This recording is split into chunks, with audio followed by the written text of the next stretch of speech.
जय हिंद दोस्तों।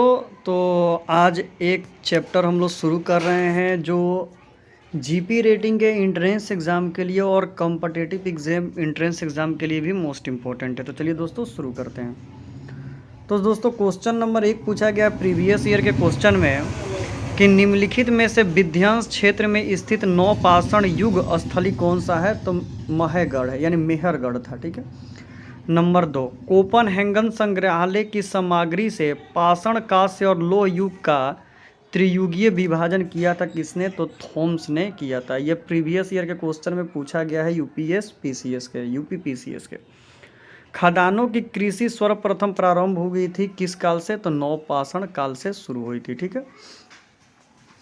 नंबर 4, मानव द्वारा सर्वप्रथम प्रयुक्त अनाज कौन था। तो जौ। सबसे पहले मानव ने जौ की खेती शुरू की थी। इस तरह भी क्वेश्चन पूछ सकता है। नंबर 5, देखिए ये Indian air force, Indian navy, Indian railway, Indian coast guard और मर्चेंट नेवी के रिलेटेड इंपॉर्टेंट क्वेश्चन है। भारत में मानव का सर्वप्रथम साक्ष्य कहाँ मिलता है। तो नर्मदा घाटी में मानव का साक्ष्य मिलता है। ठीक है।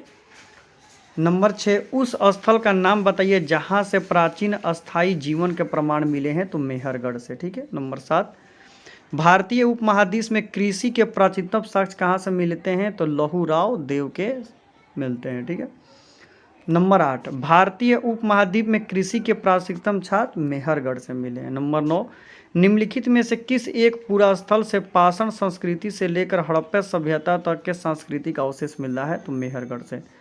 देखिए ये पीसीएस के एग्ज़ाम में अगर आप ले लेते हैं तो सारे क्लियर कर लेंगे। नंबर 10, नवादा टोला का उत्खनन किसने किया था। तो एसडी संकलिया ने किया था। नंबर 11, नवादा टोला किस राज्य में स्थित है। तो मध्य प्रदेश में है।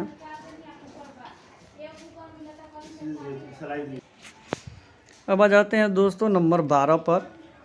वृत्त पाषाण स्मारकों की पहचान की गई थी। तो मृतकों के दफनाने के स्थान के रूप में। ठीक है। नंबर 13, राख का टीला निम्नलिखित में से किस नौपाषाणिक स्थल से संबंधित है। तो ये कौन था पाषाणिक स्थल था दोस्तों। तो ये था आपका संगन कालू पाषाणिक स्थल था। Number B. Number 14, Bhimbetka किसके लिए प्रसिद्ध है। तो गुफाओं के शैल चित्र के लिए भीम बेटिका क्या है दोस्तों। तो प्रसिद्ध है। ठीक है। अब आ जाते हैं दोस्तों नंबर 15 पर। पूछा है भारत में किस शिलाश्रय से सर्वाधिक चित्र प्राप्त हुए हैं। तो भीम बेटिका से प्राप्त हुआ है। नंबर 16 दोस्तों है कि निम्नलिखित में से कौन सा स्थल प्रागो ऐतिहासिक चित्रकला के लिए प्रसिद्ध है। तो भीम बेटिका। नंबर 17, उत्खननीति प्रमाणों के अनुसार पशुपालन का प्रारंभ हुआ था मध्य पाषाण काल से किया गया था। ठीक है। नंबर 18 पर आ जाते हैं दोस्तों। मध्य पाषाणिक प्रसंग में पशुपालन के प्रमाण कहाँ से मिले हैं। तो आदमगढ़ से मिले हैं। नंबर 19, निम्नलिखित में से किस स्थल से हड्डी के उपकरण प्राप्त हुए हैं। तो सरानारहारे से प्राप्त हुए हैं।